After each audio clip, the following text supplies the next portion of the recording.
Attack on Titan Season 2, Episode 26, Beast Titan.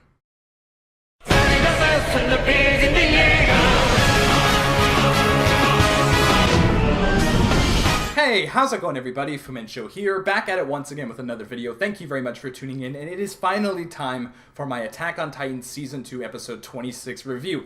I tried to review this when it came out, but it just wasn't happening. I recorded my My Hero Academia anime episode review a little after it aired, and I recorded it around 7 a.m. when there was daylight. I couldn't even record because it wasn't daylight yet, so I was just waiting for the sun to rise. Recorded my review. I think I uploaded it around like noon. Didn't sleep at all. I just wasn't in the mood for watching anything. I just wanted to get some Z's because I had work later on in that afternoon. It was just a mess. I just got back from work. I just watched the episode. Oh my god, this episode. And yeah, let's just talk about it. Let's just talk about it. Next Saturday will be a lot easier because I finally requested off Saturdays from work, so I'll be able to get these reviews out much sooner. And my goodness, this episode, we need to talk about this. So I don't even know where to begin. Like, how does AOT do this to us? How does it do it to us? Like, I was so blown away by this episode. Absolutely phenomenal. Like, just top-notch anime. Like, and I mentioned this in the My Hero Academia review, how we just feel like we're jumping straight back in. You know, you're in love with all these characters, and it just feels like you're there. Like, and it just, you're part of it again. Like, it doesn't feel like the wait has been long at all. This is a little bit different, though, because the difference between this and My Hero Academia is My Hero Academia, the Season 1 ended at the end of an arc, at the end of a story arc. It was a conclusion, and it felt like an ending, and it felt like they were going to have a Season 2. Attack on Titan, now that I'm watching Season 2, basically just ended in the middle of an arc. Like, literally just ended in the middle of a huge storyline that's going to be unfolding throughout this season. Now, thankfully... Shamefully, actually, I just recently watched Attack on Titan for the first time. Like, I started it last week, and I just finished it a couple of days ago. So I'm jumping into this right after finishing the first season. So there's no wait for me at all. It just feels like another episode of Attack on Titan, which is actually really cool. I mean, I could see it as a negative, though, because there's no recap whatsoever. So you kind of have to go back a little bit. I'd backtrack.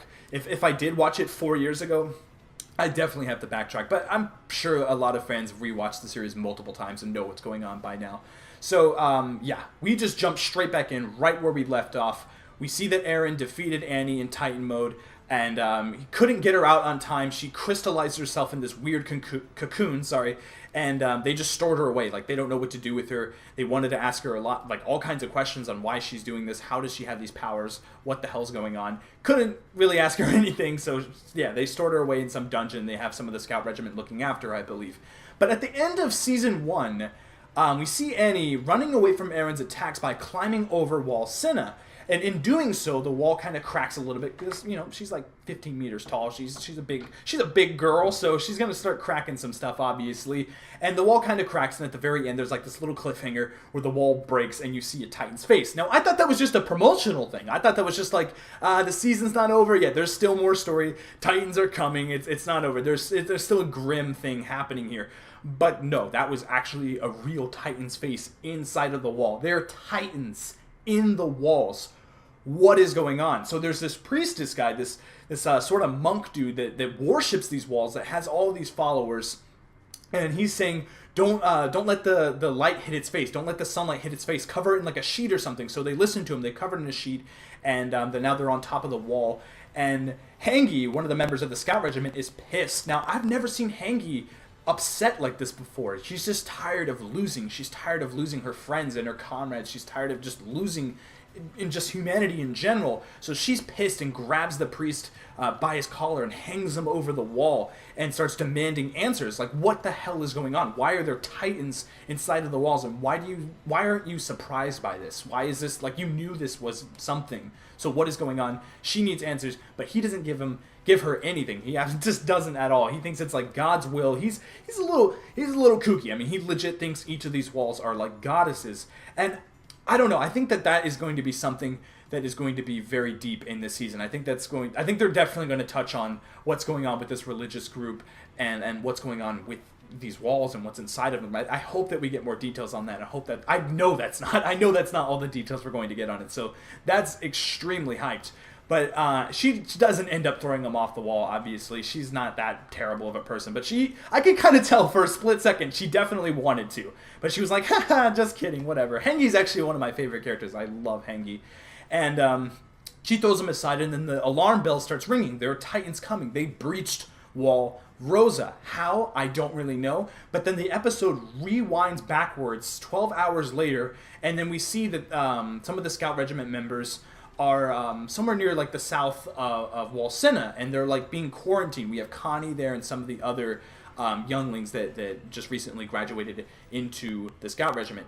So we have that going on. They're quarantined. They don't really know what's going on. They don't know anything about Annie. I believe they just have no clue that they are suspecting them. I'm sorry. So they're confused. Like, and Connie, he's close to home. He's like, maybe I could just run away and just go home. Like, maybe I should just get the hell out of here and see my family and prove to them that I've become this great soldier. Like, I'm one of the top soldiers. I'm one of the top graduates from that class. And I love Connie as a character. He's a really good character. I mean, he's kind of brave, but he's realistic in the head, and I like that. But yeah, basically, this was 12 hours later. So yeah, those Titans are coming, and there's like 9 of them, I believe, and they're just marching forward. So some of the Scout Regiment that was watching over the quarantine group, get them out of there, get them on horsebacks, and tell them to leave. You got to just get these villagers out of here. You got to group everyone up and just warn everyone to get the hell out so they don't die by these Titans because they're coming. So they're all on horseback, they're riding, and through Connie's head, I could tell he wants to go home. So he just says it. He asks, I can't remember, Miche. He asks Miche, and I believe he's like the commander at that outpost there. He asks Miche, and Miche is the guy with the weird nose that can like smell Titans. And he asks him, hey, like, I need to go see if my family's still alive because the Titans are coming from the south. My village is in the south. Let me go there. And Miche, he kind of pauses for a second, but he does realize, yes, if I had family there too, I would ask the same thing. So he says, go. And he takes some of the other members with him, and they head out. And Miche, earlier, he had kind of this monologue with this other chick. I can't quite remember her name. I think it was Nanabe or something like that. Nanaba. I can't remember. And she was basically saying, we lost. Like, the Titans destroyed Wall Rosa. They have breached Wall Rosa. We're done. Humanity is over. And he's like, we're not over until all of us are dead. It's not over until the fight is over. And the fight is not over. Miche is a badass in this episode. So Miche goes off. He sees these Titans. He's going to distract them so that they can, escape, so they can warn the villagers. But the Titans are, I guess they're all variants. I don't really know. They just all start marching forward, and there's these crazy weird animations. They're all distorted, and they're like tumbling and rolling over each other and running forward. So Miche's like, I gotta do this. I have to stop this. And I didn't know Miche was this powerful. Apparently he's as powerful, or like second below Captain Levi. So he's a powerful Scout Regiment member. So he goes over there, fights some of them. He takes a couple of them out, I believe. He's at like some weird school-looking academy thing. I'm not sure where exactly he is. But some of the Titans are attacking, and he's taking them out. Then we jump toward Eren Yeager and what's going on with him and what happened to him after the fight with Annie. He's awakening. You see that Mikasa has been watching over him. I love the dynamic between Mikasa and Eren. It's so beautiful. She still has that scarf. Eren mentions that, like, you still have that thing. It's beaten up. Why don't you just let me get you a new one? And then Armin interrupts them. Is like, hey guys, like, yeah, Titans are coming. I think we have to go do something. Like, this is pretty serious. So they're gearing up. I'm guessing that they're going to head to the quarantine group, like with Connie and Miche, and protect them. I believe it showed that at the end of the episode for the preview for next episode. So that's going to be exciting. We get to see Eren Yeager back in action. We don't really get much Eren Yeager in this episode at all, so that's super exciting. But yes, let's jump on to the craziest part of this episode. We see Miche. He's taken out a lot of Titans. I believe there's like 4 more left. He's just standing there with his swords in his hand. And he's like, yeah, I could probably take out the rest of them, but I better get out of here. I bought enough time. But what is that odd Titan in the distance there, just walking around, not even trying to attack me? It's this Titan that is covered in fur. I haven't watched any PVs for this. I haven't seen anything whatsoever, any of the marketing, so I did not see this coming at all. I was completely blinded by this season. So this is all new to me. I've never seen this Titan that has fur. And he's scary looking. He's obviously some type of variant. And Miche realizes this, and he knows this. He's like 17 meters tall. He's dangerous. I have to at least take him out and get him out of here. So he grabs his horse. He whistles and he calls for his horse. But this beast titan picks up the horse and just throws him at Miche. Miche dodges it, rolls down the building, and then the titans just immediately start forming around him. But then the beast titan speaks. He speaks words. I was legit blown away. Like, goosebumps are standing on my arm right now. I swear to you. I was losing my mind. I could not believe that that a titan can speak. I'm still losing my mind. Jeez. Did not see that coming at all. He speaks to him and he asks, and Miche is just as shocked as I was, to be honest. He's trembling. He's so scared. Never have they ever thought that titans could speak, and this one is just speaking fluently to him, like he's another titan, like he's just another person next to him, speaking to him. And he asks him, what are those weapons that you're using that make you fly up in the air like that? What is that? Like, he's just like curious, and he stops this titan from destroying him. Honestly, the titan grips his torso and literally sinks its teeth inside of him. But this beast titan just tells him, let go of him, and he doesn't, and then he just rips the head off of that titan. And then he asks him these questions, and he doesn't answer. He's just so scared. So he's like, I guess I'll just take your weapon so you don't try to kill me. So he takes that and then walks away. But then Miche realizes what I said earlier. It's not over until I'm dead. So he pulls out his sword and yells, has this charge, and he begins to move forward. But the titans behind him, the 4 others that were around him, or I guess it's 3 others now that he smashed the other one's head, just tear him apart, literally ripping him limb from limb. I love Miche as a character. It's sad to see him go. Rest in peace. Rest in peace. Rest in peace, Miche. It's sad to see you go. I have a feeling I'm going to be saying that a lot in these upcoming reviews.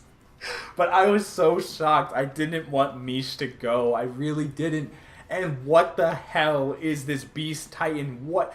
I can't even imagine what this thing means. Titans can speak. Is he a titan, though? He doesn't even look like a titan. And why are the other titans listening to him?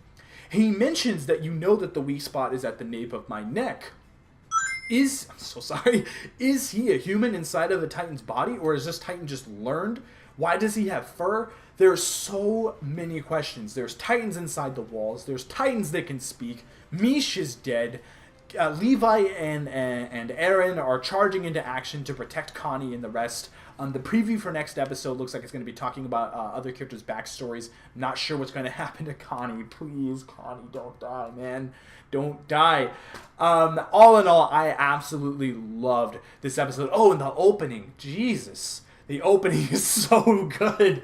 I love the opening. Linked Horizon is absolutely fantastic. The ending was haunting. It was so haunting. It kind of gives a look at the religious group that worships these walls, and I think that's kind of telling of what this season is going to be about. So that's kind of exciting and creepy at the same time. But yes, I love this episode. I am giving it a 9.5 out of 10.